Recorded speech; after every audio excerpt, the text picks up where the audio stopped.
अस्सलाम दोस्तों, कैसे हो आप सब। मैं आप सबको यूट्यूब चैनल इंग्लिश लिटरेचर पे वेलकम कहती हूँ। आज जो हम डिस्कस करने जा रहे हैं वो है the Lord of the rings, इसका पार्ट 2 द टू टावर्स, जो कि 2000 पब्लिश हुआ था। इसकी समरी को हम उर्दू और हिंदी में एक्सप्लेन करेंगे। विदाउट वेस्टिंग एनी टाइम अपना टॉपिक को स्टार्ट करते हैं। जब जो नॉवल है हमारा respective the two towers start होता है, ये स्टार्ट कहाँ से होता है कि जब हमारे पास, आपको पता होगा, आपने मेरी प्रीवियस रिकॉर्डिंग सुनी, एक में मैंने कैरेक्टर्स को बताया, सेकंड में मैंने आपको the fellowship of the ring के बारे में बताया। उसकी जब एंडिंग हुई थी the fellowship of the ring की, तो उस टाइम पीरियड पे सैम और फ्रोडो दोनों बेसिकली छोड़ के चले गए थे फेलोशिप को, और छोड़ के कहाँ गए थे, मोरडोर की तरफ गए थे रिंग को डिस्ट्रॉय करने के लिए। वहाँ पे एंडिंग हो गई थी। और यहाँ पे नैरेटिव जो है वो स्टार्ट करता है, राइटर कहाँ से स्टार्ट करता है, कहता है एरागोन जो है ना वो बेसिकली तलाश करता है फ्रोडो को और हॉबिट्स को, ठीक है। और जब वो हॉबिट्स को तलाश कर रहा होता है, उसको उनका कोई भी ट्रेसेस नहीं मिलते, ठीक है, कोई भी उनके ट्रैक नहीं मिलते। उस दौरान जो है एरागोन को आवाज़ आती है ऑर्क्स की कि ऑर्क्स जो है ना वो बेसिकली बैटल स्टार्ट करने लगे हैं। ऑर्क्स क्या होते हैं मैं आपको दिखा दूँ। ये जो तस्वीर है ना यहाँ पे मैंने हाईलाइट किया हुआ, ये ऑर्क्स होते हैं। अब ये जो ऑक्स है ना, इनके साथ बैटल स्टार्ट होने लगी है, तो उस टाइम पे इसको एहसास होता है कि बोरोमीर जो है ना वो ख़तरे में है, ठीक है। और वाकई बोरोमीर ख़तरे में होता है, क्योंकि जब वो वहाँ पे जाता है तो बोरोमीर की ऑक्स से फाइट हो रही होती है। तो ऑक्स को बोरोमीर ने ऑक्स को बहुत अच्छे से, लाइक दोनों का मुकाबला बहुत अच्छे से हुआ होता है। बोरोमीर ने बहुत ही स्ट्रांगली वेलेंटली एक्ट किया होता है वहाँ पे। बोरोमीर बताता है कि उसने फ्रोडो के साथ क्या किया, उसने गलत किया और फ्रोडो चला गया, उसकी जान को खतरा है, उसकी तरफ देखो तुम लोग। और बोरोमीर की डेथ हो जाती है। जैसा कि एरागोन को सस्पिशंस हो रहे होते हैं कि उसको जान खतरे में, बिल्कुल वैसा ही होता है। एरागोन उसकी डेथ पे बहुत ज़्यादा रोता है, ठीक है। और इसके बाद जो हमारे पास लेगोलिस है, एल्फ है और गिमली, ठीक है, ये जो ड्वार्फ है ना, एरागोन को ज्वाइन कर लेते हैं। कौन कौन है, लेगोलिस जो कि एल्फ है और गिमली जो कि ड्वार्फ है, ये ज्वाइन करते हैं एरागोन को। और लेगोलिस जो है ना उसको रिग्रेक्ट होता है कि वो जो ऑक्स के जो लाइक फुटप्रिंट्स थे उनको सही से वो चेज नहीं कर सके, और जो बोरोमीर थे उनको विदाउट डिफेंस छोड़ के चले गए। इस चीज़ का ना लेगोलिस को बड़ा अफसोस होता है। लेकिन एरागोन अनाउंस करता है कि बोरोमीर डेथ हो चुकी हुई इसकी, ठीक है, और वो मर चुका हुआ है, ठीक है, हॉबिट को बचाते हुए।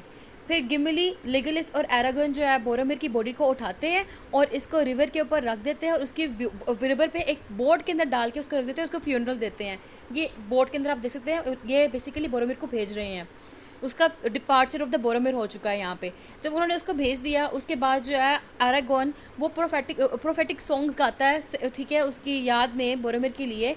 और उसके बाद जो है जब बोरोमीर का डिपार्चर हो जाता है, तब लेगोलिस पूछता है कि हॉबिट्स कहाँ पे हैं, हमें उनकी तलाश करनी है। एरागोन कहता है ही डज नॉट नो, उसको नहीं पता कहाँ पे हैं वो। और वो एक्सप्लेन करता है उनको कि उन्होंने बोरोमीर को फॉलो करने के लिए भेजा था मैरी और पिपिन को, लेकिन ना मैरी और पिपिन जो है मेरे ख्याल से उनको और उठा के ले गए हैं, या उनको मार दिया गया है, हमें नहीं पता दोनों कहाँ पे है। और यहाँ पे एरागोन को अपनी गलती का भी एहसास होता है कि उसने गलती की थी यहाँ पे बोरोमीर को अकेला भेजकर। बहरहाल उसके बाद जो है एरागोन जो है वो, उसको पता लग जाता है कि जो फ्रोडो है अपने दोस्तों को छोड़ के, अपने कुलीग्स को छोड़ के अकेला निकल गया हुआ है रिंग को तबाह करने के लिए। और उसने ऐसा क्यों किया, ताकि इसके जो दोस्त हैं जैसे कि फेलोशिप है, उनको मज़ीद अपनी लाइफ के अंदर कोई नुकसान ना उठाना पड़े।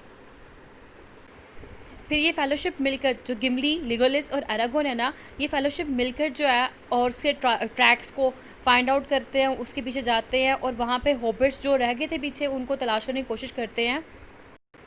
और फिर एरागोन जो बड़ा दुख महसूस करता है, क्योंकि उसको अभी तक कोई क्लू नहीं मिला होता कि हॉबिट्स बेसिकली गए कहाँ पे हैं।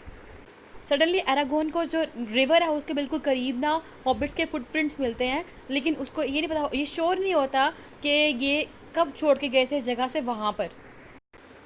और ये through and through her fields में, हर फॉरेस्ट में जो है ऑक्स के निशानात को तलाश कर रहे होते हैं और हॉबिट्स को ढूंढ रहे होते हैं, इनको मिलते नहीं। लेकिन उसी टाइम पे इनका इनकाउंटर होता है राइडर्स ऑफ द रोहान, ठीक है, जो कि यूमर लेके आया होता है। ये आप देख सकते हैं, ये राइडर्स है और ये यूमर लेकर आया है इनको। और रोहान क्या है, रोहान भी एक प्लेस है इसके अंदर आती है, जिसका किंग जो है हमारे पास थ्यूडन नाम का एक बंदा है। फिर ऐसा होता है कि मैरी एंड पिपिन जो है ना वो बेसिकली ऑर्क के हेडक्वार्टर्स तक पहुँच जाते हैं। ऑर्क्स में ना एक यूरिक हाइन नाम का बंदा था जो कि इनका लीडर होता है। वो समझता है कि जो रिंग है ना वो बेसिकली इन दोनों हॉबिट्स यानी कि मैरी और पिपिन के पास है, हालांकि इनके पास तो वो रिंग नहीं है, इसलिए वो हॉबिट्स को अपने पास रखता है। लेकिन थ्रू आउट हम देखते हैं स्ट्रगल करते करते मैरी और पिपिन जो है वो ऑक्स के जो जाल है उससे निकल जाते हैं और एंट वॉश रिवर से होते वो एक एंट के पास पहुंचते हैं। एंड बेसिकली क्या है, एक जाइंट ट्री है, ठीक है, ट्री लाइक क्रिएचर है, ठीक है, उस ट्री का नाम है फेंगोर्न है। और इससे बाद में जो मैरी और पिपिन है इनकी फेंगोर्न से दोस्ती हो जाती है। फेंगोर्न जो है हॉबिट्स को बड़ी नरिशमेंट देता है, उनको स्टोरीज सुनाता है, ठीक है, अपनी कहानियाँ सुनाता है, सारी की सारी कविताएँ सुनाता है उसको। और वहाँ पे जो है ना लेटर ऑन जो है एंड्स की वॉर स्टार्ट होती है ऑर्क्स के साथ, जो कि अजिनगार्ड के अंदर रहने वाले होते हैं। अजिनगार्ड क्या है, एक टावर है, जो टावर किसका है, सारूमान का है, ठीक है। सारूमान उस टावर को लेके जा रहा है और यहाँ पे दोनों के दरमियान में अच्छी खासी फाइटिंग होती है। मैं आपको दिखाती हूँ, बेसिकली ये है फेरेंगोन और साथ ही साथ मैं दिखाती हूँ ये है अजिनगार्ड, ठीक है। ये जो मैंने आपको एजनगार्ड दिखाया है, यहाँ पे सारी फाइट हुई है किसकी, एंड्स की और ऑर्क्स की। उसी दौरान जिस टाइम यहाँ पे जंग हो रही होती है वहाँ पे सारूमान जो है वो हाउंड करता है अरागोन को और इसके ग्रुप को, जैसे फॉरेस्ट से ट्रैवल कर रहे होते हैं। इसी दौरान जो है गंडाफ दोबारा अपेयर हो जाता है, जो कि गंडाफ मर चुका था the fellowship of the ring में, वो वापस आ गया, रीबोर्न हुआ उसका, गंडाफ द वाइट के नाम से वापस आया और द वाइट राइडर के नाम से वापस आया। ये देख सकते हैं, ये गंडाफ द वाइट है वापस जो आ गया। अब इसके बाद जो है ना फिर ऐसा होता है कि गंडाफ गाइड करता है एरागोन को और ग्रुप को गाइड करता है कि आप लोगों ने जाना है गोल्डन हॉफ किंग थ्यूडन की तरफ, ठीक है। जो किंग थ्यूडन था मैंने आपको बताया कि ये रोहान का किंग है, इसकी तरफ जाना है। फिर जो वहाँ पे है ना गंडाफ और जो जितने भी ये इसके फॉलोअर्स हैं एरागोन और जो ग्रुप है पूरा इकट्ठा होके रोहान में जाते हैं और वहाँ पे जो थ्यूडन है उसकी सूरत हाल बहुत ख़राब होती है। वॉम टम नाम का एक बंदा होता है, वो बंदा बेसिकली स्पाई है सारूमान का, उसने थ्यूडन के ऊपर इतना स्पेल किया होता है, काला जादू किया होता है और वहाँ जाके गंडाफ जो है उसको ना काला जादू को ख़त्म करता है और थ्यूडन को बिल्कुल ठीक करता है। ये पिक्चर आप देख सकते हैं, यहाँ पे ठीक कर रहा है वो उसको। उसके बाद जो है ना गंडाफ बेसिकली सुलह कराता है थ्यूडन की और एओमोर की, क्योंकि आपस में जब स्पेल किया होता है तो इनके इख्तलाफात बढ़ जाते हैं, उनका रिश्ता पहले जैसा नहीं रहता, तो इन दोनों के दरमियान सुलह कराता है, आप यहाँ पे देख सकते हैं। इसके बाद ऐसा होता है कि जो ग्रुप है वो रोहान से निकल के सारूमान की तरफ जाता है, जो कि एजनगार्ड में रहता है सारूमान, वहाँ पे जाता है और वहाँ पे बड़ा सरप्राइज़ होता है क्योंकि उनको वहाँ पे मैरी और पिपिन मिल जाते हैं, जो कि सारूमान के हेड क्वार्टर के बिल्कुल पास बैठे होते हैं, यानी कि गेट के बिल्कुल पास बैठे होते हैं। और तब जो है हॉबिट्स बताता है गंडाफ को कि जो एंड्स है ना बेसिकली, यानी कि जो दरख्त है टी बियर्ड, वो ना गंडाफ के साथ मिलना चाहते हैं और उसके साथ मिलके जो सारूमान है उसके खिलाफ जो है ना जंग करना चाहते हैं और गंडाफ की मदद करना चाहते हैं। उसी दौरान वो देखते हैं एजेंट के अंदर जो सारूमान का टावर है ना, वहाँ पे वोम टंग, वही बंदा जो कि बेसिकली एक्सपायर था सारूमान का और उसने स्पेल किया हुआ था थ्यूडन के ऊपर, वो बंदा उसके टावर के अंदर बैठा हुआ है, उसके टावर के टॉप पे बैठा हुआ है और वो गंडाफ को मारना चाहता है by throwing an object down him from a window. वो ऑब्जेक्ट बेसिकली क्या है, एक प्लेंटियर है। प्लेंटियर जो है ना वो ये है, ये पिक्चर, ये प्लेंटियर है, ठीक है। ये जो प्लेंटियर है बेसिकली एक सीइंग स्टोन है, जो कि फ्यूचर देखने के लिए या फिर कम्युनिकेशन करने के लिए यूज़ होता है, ठीक है, इस नॉवल के अंदर, जो कि J.R.R. टोल्किन ने क्रिएट किया है। फिर जो पिपिन है वो उठा के उस प्लेंटियर के अंदर देखता है और वो जो प्लेंटियर के अंदर जब देखता है उससे पता लग जाता है कि डार्क लॉर्ड को, सोरोन को, कि पिपिन कहाँ है। और वो जब उसको पता लगता है पिपिन कहाँ पे, तो उसको लगता है कि पिपिन ही बेसिकली वो बंदा है जिसके पास रिंग है। जब यहाँ पे फिर हमारा जब उसको पता लगता है कि इसके पास रिंग है, वहाँ पे हमारा बुक का फर्स्ट हाफ ख़त्म होता है, फिर हमारा बुक का सेकंड हाफ स्टार्ट होता है।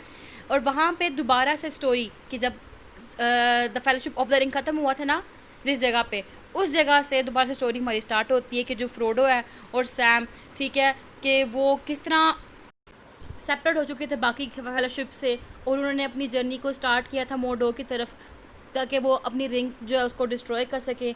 जैसे वो ट्रैवल करते हैं तो वहाँ पे उनकी ना मुलाकात गोलम से होती है, ठीक है। और जब वो गोलम से होती है ना तो उसके बाद जो है फ्रोडो उसको पकड़ लेता है, सैम भी पकड़ लेता है, क्योंकि उनको अब डायरेक्शन चाहिए है, डायरेक्शन और उनको गाइडेंस चाहिए कि कोई ना कोई जो है ना उनको डायरेक्शन प्रोवाइड करे। तो इसीलिए जो है वो गोलम को ले लेते हैं अपने साथ और गोलम उनको गाइड करता है, इवन कि गोलम उनको धोखा भी देता है, ठीक है।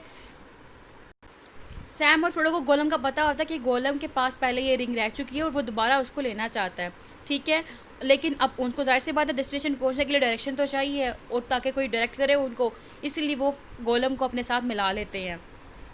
ये देखेंगे तीनों इकट्ठे हैं। इसके बाद ऐसा होता है कि जो फ्रोडो, सैम और गोलम होते हैं वो जर्नी स्टार्ट करते हैं अपनी। उनकी जर्नी जो है ना एक स्मेली मार्शलैंड से होते गुजरती है, ठीक है। वहाँ पे जो है जो मार्शलैंड का पानी होता है उसके अंदर जब कोई भी ना फेस देखता है तो ऐसा लगता है जैसे वरियर्स जो है ना हाउंटिंग द वाटर्स, ठीक है, कि अंदर पानी से कोई निकल के खाने वाला है, ऐसा महसूस होता है। फिर उसके बाद जो ये रात के वक्त भी ट्रैवल करते हैं उस टाइम जो है ना गोलम जो है वो थक जाता है, ठीक है। As Gollum can not stand the sun so they are cold and hungry most of the time, ठीक है, ज़्यादातर वो भूखे होते हैं इस टाइम पे। और फाइनली जो होता है ये ब्लैक गेट पे पहुंच जाते हैं। ब्लैक गेट बेसिकली ये जगह है जहाँ पे रहता है हमारा विलन सोरोन, ठीक है, वहाँ, और वो मोडोर के बिल्कुल पास है, वहाँ पहुँच जाते हैं। लेकिन अब जब वो उसके डार्क टावर के करीब पहुँचते हैं ना, वो उसके अंदर नहीं एंटर हो पाते क्योंकि बहुत ज़्यादा वहाँ पे ना आप कह लो कि बहुत ज़्यादा अच्छी खासी आर्मी होती है, उसके नाजगुल पार्टी होती है वहाँ पे, जिसको हम ब्लैक राइडर्स कहते हैं। और जो गेट होता है वो वेल गार्डेड होता है, कोई भी हॉबिट जो है ना उसके अंदर इजीली ना एंटर नहीं हो पाता।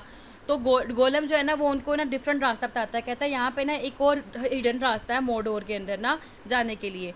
तो वो उनको बताता है उस रास्ते के बारे में। अब उस रास्ते से वो गुजरते हैं ना तो उस टाइम वो बड़ा डर रहे होते हैं क्योंकि ऊपर आसमान पे, ये देखिए आप यहाँ पे फ्लाइंग देख सकते हैं ना, यहाँ पे इस तरह से आसमान पे जो है ना वो Nazgul party basically black rider जो सोरोन के हैं वो ना उड़ रहे होते हैं और वो रिंग की तलाश में होते हैं।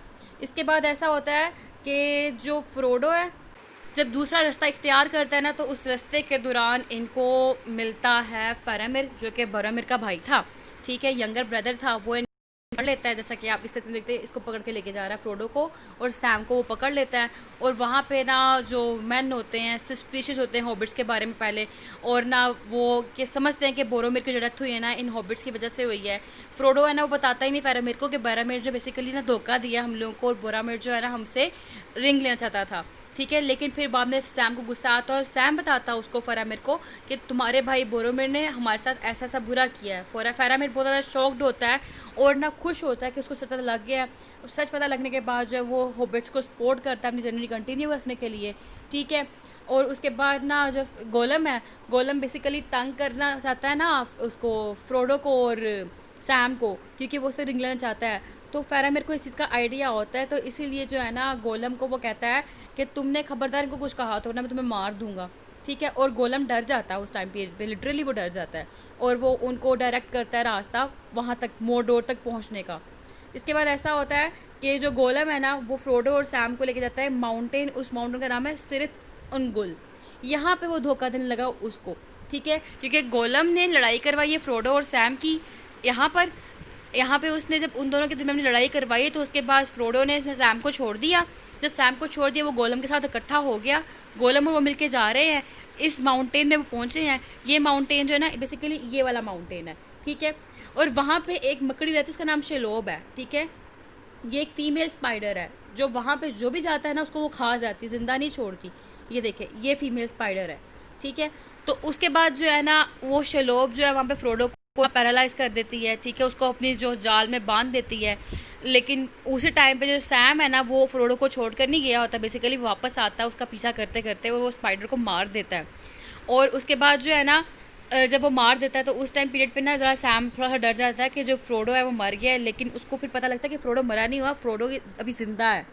लेकिन उसी दौरान वहाँ पे जो ओक गार्ड्स होते हैं वो आ जाते हैं, वो फ्रोडो को उठा के वहाँ से ले जाते हैं। सैम को खौफ होता है कि कहीं फ्रोडो और वो सेपरेट ना हो जाए, और वो उसकी जो रिंग होती है वो उतार के अपने पास रख लेता है। कहता है अगर फ्रोडो की डेथ हो गई तो मैं खुद इस रिंग को जो है ना डिस्ट्रॉय करके आऊँगा, रिस्पॉन्सिबिलिटी मैं खुद लेके आऊँगा। लेकिन उसको शॉक्ड होता है ये सुन कर के वो तो ज़िंदा है। फिर जो सैम होता है वो ओक्स को फॉलो करते करते वहीं से जाता है जहाँ पे फ्रोडो होता है, वहाँ पहुँच जाता है। और जब फ्रोडो के पास वो जाता है तो उसके बाद उसको पता लगता है कि जब वो ज़िंदा है, और तो वो बड़ा खुश होता है कि हाँ फाइनली फ्रोडो ज़िंदा है, तो वो मिलके उसके साथ ना रिंग को तबाह कर सकता है। लेकिन उस टाइम पीरियड पे जो ऑर्क होते हैं वो फ्रोडो को अपने साथ स्लैम में ले जाते हैं और दरवाज़ा बंद कर देते हैं, और सैम जो है उसके पास स्टिल रिंग होती है लेकिन अपने दोस्त से सेपरेट हो जाता है। और जब वो दोस्त से सेपरेट होता है यहाँ पे हमारा हो जाता है नोवेल का the two towers part 2 complete. Thank you so much for watching our video. Please like comment share and subscribe our channel. दुआओं में याद रखिएगा। अल्लाह हाफिज़।